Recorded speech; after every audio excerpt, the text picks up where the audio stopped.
A Chinese memory chip just hit 12,800 megabits per second. That's not a small number. That's within striking distance of the fastest mobile memory spec ever published. Here's the problem with the headline calling this unstoppable. It's not even the fastest chip in its own category yet. Subscribe now for real chip facts before the hype machine distorts them. Let's actually sort out what CXMT built, what it means, and where the Samsung and Apple can't stop it claim falls apart.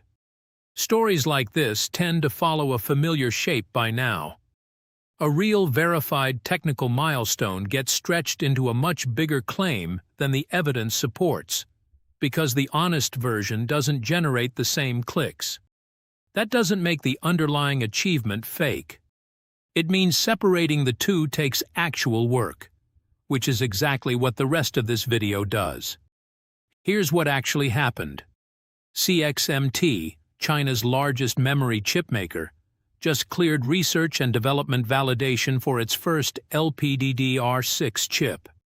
Design speed, 12,800 megabits per second. Baseline speed, 10,667. 16 gigabit density, packed into a 1,295 ball package. That's the second of 4 stages standing between a lab result and a chip inside your next phone. 4 stages.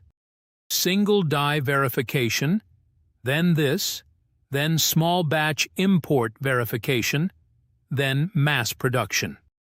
CXMT just crossed the second gate, not the finish line. Each of those remaining stages carries its own real risk too. Small batch verification is where manufacturers stress test a design against real system-on-chip partners, checking for compatibility issues that never show up in a controlled lab environment. Plenty of promising memory chips have stumbled at exactly this stage, not because the core design was flawed, but because getting thousands of individual chips to behave identically at scale is a genuinely different problem than getting one chip to work once. So why does 12,800 actually matter? Here's the comparison that makes it click.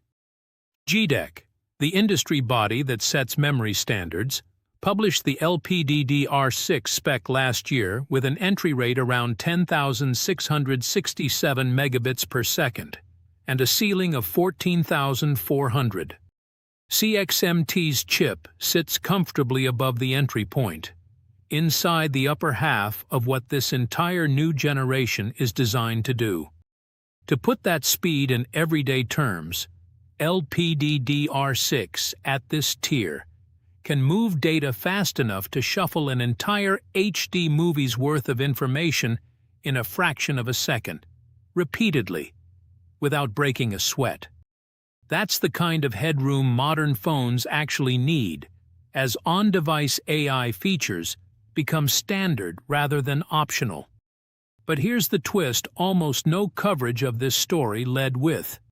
SK Hynix already announced its own 16-gigabit LPDDR6 chip, built on a more advanced manufacturing process, reaching that full 14,400 ceiling. CXMT's chip runs about 11% slower, 11% behind the actual leader, not ahead of it. That's the gap this video's title conveniently skipped. Here's why the gap specifically matters, and it's the part almost nobody explains clearly. SK Hynix built its chip using EUV lithography, the extreme ultraviolet machines only ASML makes. CXMT built its chip using DUV, the older generation of equipment, because U.S. export restrictions have kept EUV machines out of Chinese factories for years. Read that gap again. 11% slower, using tools one full technology generation behind. That's not a company falling short. That's a company getting remarkably close to the frontier using a toolbox everyone assumed couldn't get them there at all. Think about what that actually implies for every export control built around this exact assumption. The entire theory behind restricting EUV access was that mature, older DUV tools simply couldn't produce chips competitive with the cutting edge. An 11% gap on a brand new product category using restricted equipment is not the outcome that theory predicted. Here's why that specific detail should genuinely surprise you. Export controls were built on the assumption that without EUV, Chinese chipmakers simply couldn't compete at the cutting edge. CXMT just closed most of that gap anyway, using the machines it was allowed to have. It's worth being precise about how CXMT actually closed that gap too, because it isn't just brute force spending. Chinese memory engineers have reportedly leaned heavily on multi-patterning, exposing the same layer of a chip multiple times with a DUV machine to approximate the precision a single EUV pass would achieve. It's slower, more expensive per wafer, and harder to keep consistent at scale, but it works well enough to get within striking distance of the frontier, which is exactly what just happened here. Multiple passes instead of one perfect pass. That's the actual engineering trick sitting behind an 11% gap nobody expected to shrink this fast. Now let's talk about why this actually matters beyond a spec sheet, because the real stakes are bigger than one company's chip. Running an AI model directly on your phone isn't really a processing speed problem anymore. It's a memory bandwidth problem. Your phone's chip can think fast. It stalls the moment memory can't feed it data quickly enough. LPDDR6 at these speeds delivers roughly 38 gigabytes per second of bandwidth per chip, more than double what LPDDR5X manages at its fastest. That's the difference between an AI assistant on your phone that feels instant and one that visibly stutters trying to keep up with itself. Picture the difference like a highway getting wider instead of the cars getting faster. The processor was never really the bottleneck. It was always waiting on how much data could actually reach it per second. Double that road width, and suddenly the same phone chip feels like a completely different device. There's a reason phone makers care about this specific number more than almost any other spec right now. Every major smartphone brand is racing to put a genuinely useful AI assistant on the device itself, not routed through a distant server, and every single one of those roadmaps runs into the same wall eventually. The chip is ready before the memory is. LPDDR6 is the piece that's supposed to remove that wall for whichever company actually ships it first at real volume. So who's actually racing for this, and who's sitting it out? Here's where the title's claim about Samsung really falls apart. Samsung showed LPDDR6 technology at CES this year. It has not confirmed a production timeline. Micron is sampling its own version to select partners, but hasn't announced volume shipping either.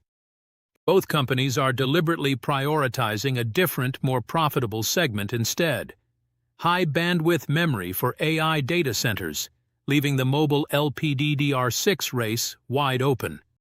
Samsung and Micron aren't losing this race. They walked away from the starting line on purpose because a bigger prize sits somewhere else entirely. That changes the entire framing of this story. CXMT isn't beating Samsung head-to-head. It's racing into a lane Samsung deliberately vacated against SK Hynix, the one competitor that actually stayed to compete.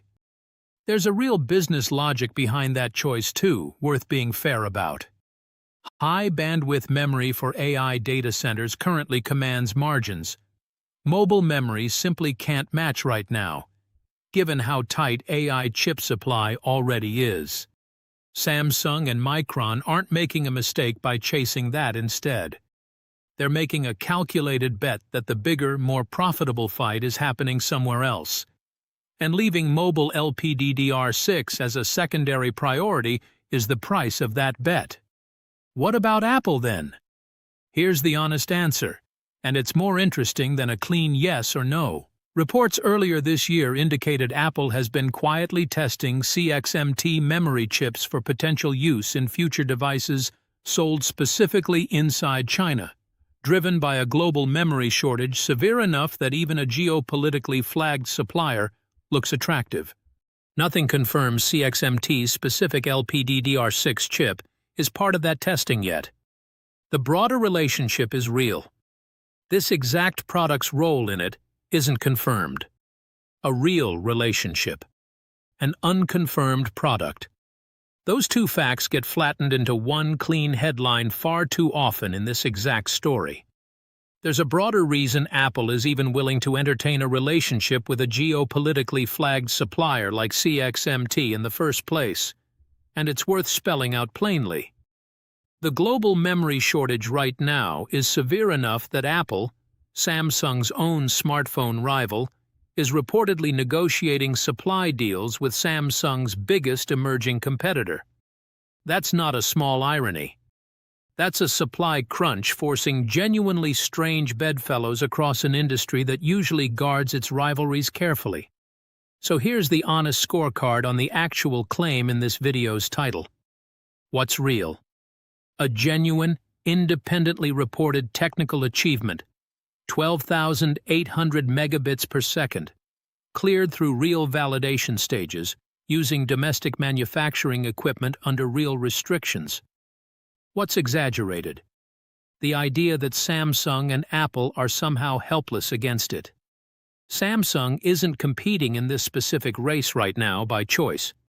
Apple's relationship with CXMT covers older memory types, with this specific new chip's role still unconfirmed. Real speed. Wrong scoreboard. Both are true about the same announcement. It's also worth remembering CXMT wasn't always this credible a competitor. Founded in 2016 in Hefei, the company shipped its first DDR4 chips only in 2019, starting from essentially nothing in a market Samsung, SK Hynix, and Micron had dominated for decades. Getting from a first-generation DDR4 chip to a competitive LPDDR6 design in roughly 7 years is a genuinely fast climb by any historical standard in this industry. Restrictions or no restrictions. Here's what the business numbers around this look like, and they're genuinely staggering on their own. CXMT's first half 2026 revenue is projected between 110 and 120 billion yuan. Growth of over 600% year over year. Net profit is projected to jump more than 2,000%. Nomura, one of the biggest investment banks in Asia, called CXMT the jewel in China's crown and set a price target well above where the stock currently trades. 2,000% profit growth isn't a rounding error in an earnings report. That's a company the market has decided just changed categories entirely. Put that growth in context for a second. A company posting 2,000% profit growth 2 years after posting a loss isn't a story about incremental improvement.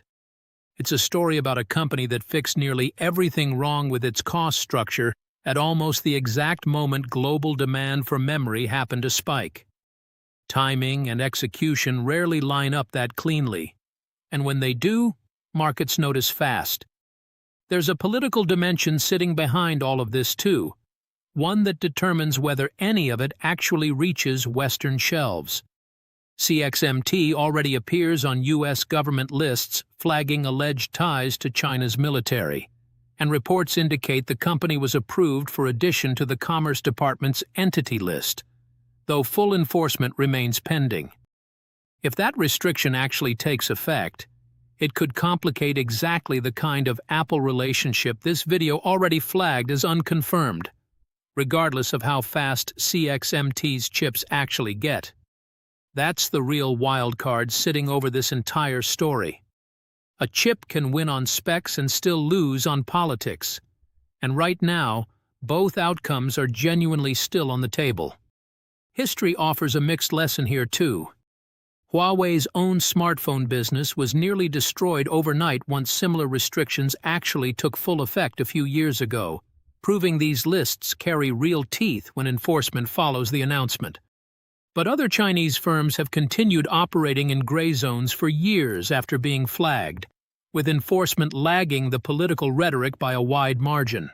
Which path CXMT follows depends on decisions still being made in Washington, not on anything happening inside a Hefei cleanroom. Let's recap where this actually leaves us, because a lot just happened fast. CXMT built a real validated LPDDR6 chip at 12.8 gigabits per second. Using DUV tools, nobody expected to get this close to the frontier. It's still 11% behind SK Hynix's fastest chip. Samsung and Micron aren't racing here by choice, not because they're losing. And Apple's specific relationship to this exact chip remains unconfirmed, despite the broader supply relationship being real. Fast chip. Real gap to the leader. Two competitors who left on purpose. One partnership still unproven. So is this actually unstoppable? No. It's something more interesting than that. It's a company closing an 11% gap against the industry leader using equipment one generation behind, in a race two of its four biggest rivals decided wasn't worth showing up for. That's not domination. That's a genuinely serious threat building faster than the restrictions meant to slow it down. There's a broader lesson in that specific framing, one that applies to nearly every China chip story getting covered right now. The real threat rarely looks like total dominance overnight. It looks like a persistent compounding gap closure, quarter over quarter, using tools that were supposed to keep that gap permanently wide. That pattern is worth watching a lot more closely than any single headline claiming the race is already over. Measure this story again in 12 months, once mass production either happens on schedule or slips the way so many ambitious memory timelines have before. The gap that looks like 11% today could easily be 5%, or it could just as easily still be 11%, stuck exactly where DUV's physical limits leave it. Both outcomes are still genuinely possible, and pretending otherwise in either direction is exactly how these stories keep getting oversold. Which company do you think actually shows up to compete with CXMT first? Samsung or Micron? Drop your prediction below, because whoever blinks first tells you everything about how seriously they're taking this. Watch the small batch import verification stage specifically over the next few months, since that's the step that actually determines whether this chip reaches real production timelines or quietly stalls the way plenty of promising memory designs have before.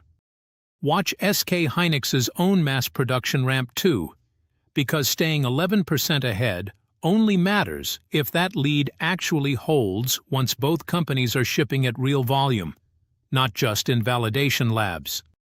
And watch whether Samsung's own LPDDR6 timeline firms up at all, because the moment Samsung actually commits a real date, this entire two-horse race this video described suddenly becomes a three-horse one. The next video breaks down exactly how CXMT closed that DUV versus EUV gap this far already, and what happens the moment China's own EUV program actually catches up.